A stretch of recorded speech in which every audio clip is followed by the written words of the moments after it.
Hello, my Nakama Nation. It's your boy Byron D0 with another film review.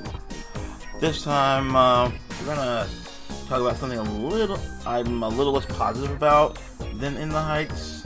It's the latest movie in the Rurouni Kenshin franchise, the live-action franchise, Rurouni Kenshin The Final. Now, before we go too in-depth about this film, I gotta bring up a massive elephant in the room, and that is the mangaka of said series, Rurouni Kenshin, Nobuhiro Watsuki. Now, I want to say roughly a little over a year ago, the man got arrested by Japanese police for having child pornography in his computer. Now, I don't gotta tell you why this is a problem. It's pretty fucking disgusting. But the more disgusting part is the fact that up until like a few years back, Japanese society kind of had a very lax approach towards child pornography. I mean, you can look up gravure models anywhere and you'll see 10-year-old models in bikinis, and it's really gross. It's absolutely disgusting. I don't get it. I don't want to get it. And that's not what I'm here to discuss about. It's just the man's scum, and if you can avoid paying money to read or watch his stuff, please do that, because it's not worth it. And also, don't touch Rurouni. That's a pretty lame series, and you kind of start to see the cracks in the paint in his writing and art style. Anyway, we're here to talk about the cinematic adaptation of the Jinshu arc. What is the Jinshu arc, you ask? This is the final arc in the Rurouni Kenshin manga. It's set up by the backstory of Kenshin Himura before he becomes the cross-shaped scar Hitokiri Batosai that we've known about in legend. This is sort of his origin. It's a prequel story, but it's set in present day in the Meiji era. The way it worked out was, when Kenshin was just a lowly government assassin, he ended up killing a shogunate samurai, I don't know what else to call him, and that man was engaged to a young lady by the name of Tomoe Yuichiro, and when she found out that Batosai killed her beloved, she enacted a plan with some other vassals to bring him down. But eventually, she fell in love with Kenshin, and that led to her death. Tomoe had a little brother, Enishi, who was also part of this conspiracy to kill Kenshin.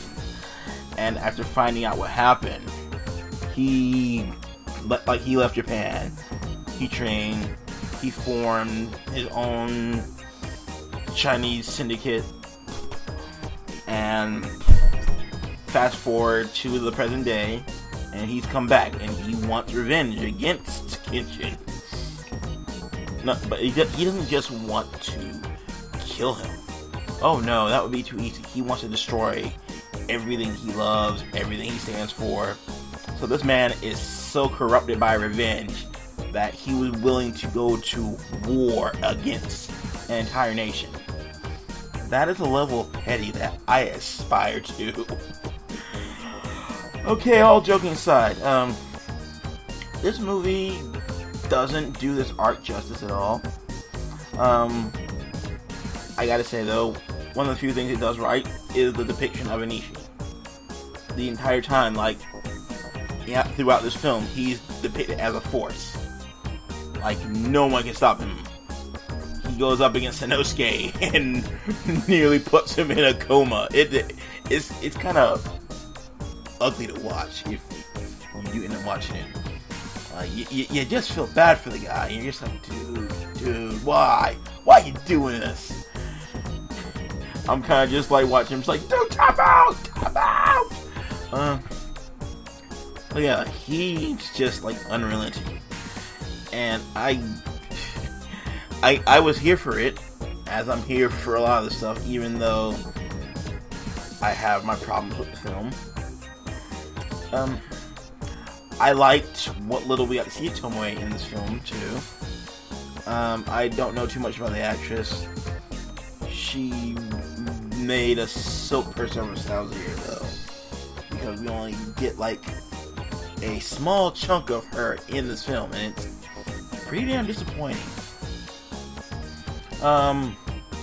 Then there's my favorite character in the entire franchise, Hajime Saito, aka Fujita Goro. You know, I love the casting of this actor. I don't know his name either. I'm really bad at this, I'm ashamed. But he has like that level of snarkiness that Saito is known for in the manga and in the anime, and it was pretty dope. He just wasn't given a lot to do. And then there's Shinosuke. Not his best moment, especially compared to how he is in the manga. Like, yeah, he's kind of relegated to a joke role at certain points in the series, but he pulls his way up for the team. He's able to fight back. He's like, I want to say the fourth strongest member of Kenshin's party, and he's not able to show that in this film at all. And it's just like, what was the point? And the same can be said for the third strongest member of this party, Aoshi Shinomori, the leader of the Aniwa Banchu. Now, I have had my problems with the characterization of Aoshi since the second Kyoto movie.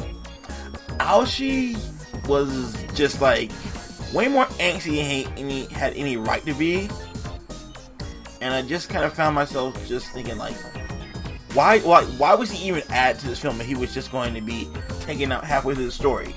Especially if you read the manga, he's a part of the final party that goes up against Anishi's army. He doesn't go up against him per se like he did against Makoto Shishio, but he did have a part to play. He goes up against one of like the final boss's generals, and it was disappointing. I don't get why they would do such a thing. I mean, it's cool that Masao, his right hand, was able to pick up the slack in his pace. It's like, you could have given them both a fight in that final round. Speaking of missed opportunities, let's talk about my man Yahiko.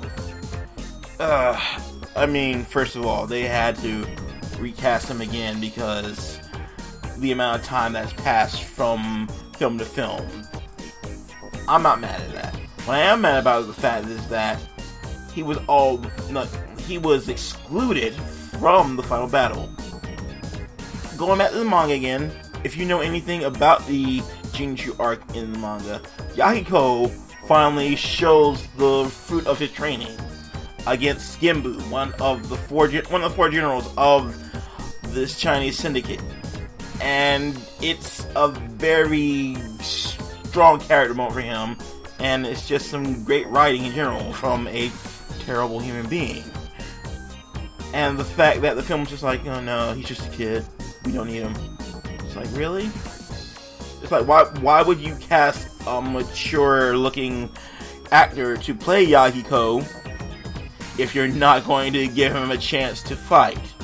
Instead, you're going to just have him sobbing in the corner because he ain't good enough. Yeah, I don't get it. It was pretty stupid. And I don't want to keep y'all on too much longer talking about this because I could be here all night. And then there's Kaoru. Or should I say, this story's equivalent of Princess Peach. That's right, I said it. She does nothing, she gets kidnapped, and you're kind of just like, okay. And she's like, this was my problem in the original arc where like, oh, she looks like my sister. And that's what I'm talking about from Inishi's perspective. Like, he kidnaps Kaoru from her dojo, and he's just like, I'm going to wait until Kenshin gets here and kills you.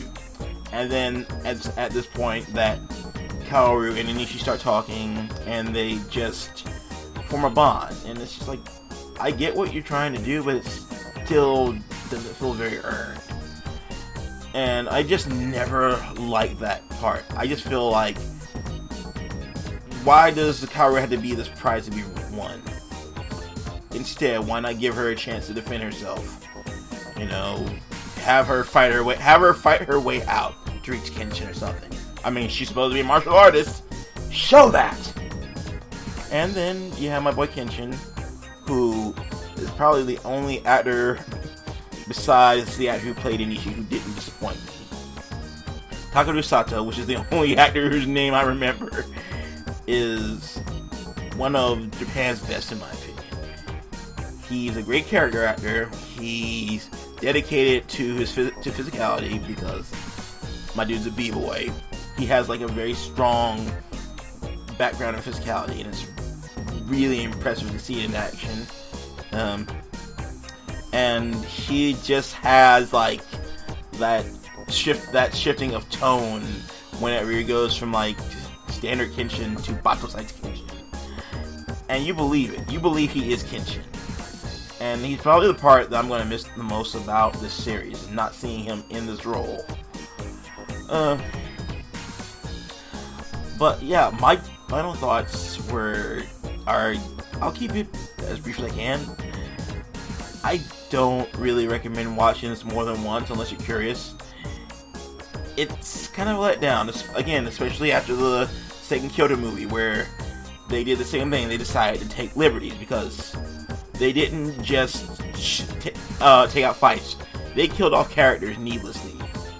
Like in the Kyoto movie, where Aoshi's mentor was killed off by Aoshi himself. It's like, why would you do that?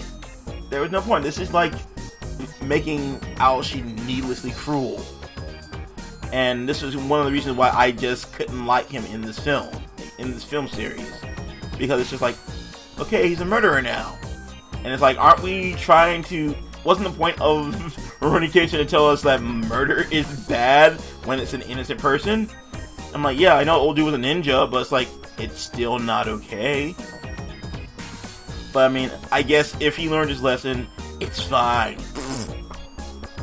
And I liken that to the death of one of my favorite side characters from the series, Cho the Sword Hunter.